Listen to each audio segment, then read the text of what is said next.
சின்ன வயசுலலாம் ஸ்கூல்லேருந்து வரும்போதே இன்றைக்கி என்னடா ஸ்நாக்ஸ் செஞ்சு வச்சுருப்பாங்கன்னு யோசிச்சுட்டே வருவோம். ஆனால் இப்போல்லாம் டின்னரே 6:30 7 o'clock முடிச்சிறதுனால பெருசாக ஸ்நாக்ஸ்லாம் செஞ்சு சாப்பிட்றதில்ல. பட் இன்றைக்கி ஏதாச்சும் டிஃப்ரெண்ட்டாக ஸ்நாக்ஸ் செஞ்சு சாப்பிட்ணுன்னு தோணுச்சு. ரொம்ப சிம்பிள் அண்ட் குயிக்காக செய்கிற மாதிரி என்னடா செய்யலான்னு யோசிச்சுட்டே இருந்தேன்.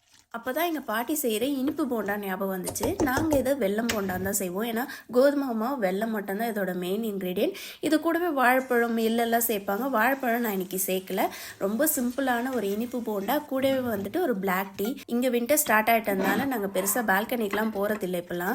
பட் இன்றைக்கி வந்துட்டு கிளைமேட் கொஞ்சம் வார்மாக இருந்த மாதிரி இருந்துச்சு. அதனால் வெளியே போயிட்டு சாப்பிட்லான்னு சொல்லிட்டு வெளியே போயிட்டு டீ குடிச்சிட்டு ஸ்நாக்லாம் சாப்பிட்டுட்டு அப்படியே சன்செட்டும் பார்த்துட்டு பாப்பாவும் வெளியே விளையாடிட்டு இருந்தார். கொஞ்சம் நேரம் ஃபேமிலி டைம் மாதிரி விளையாடிட்டு அதுக்கப்புறம் தான் நாங்கள் உள்ளே வந்தோம்.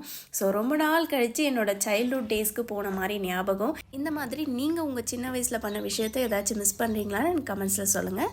நாளைக்கு ஒரு ஷார்ட்ஸில் பார்க்கலாம். பாய்.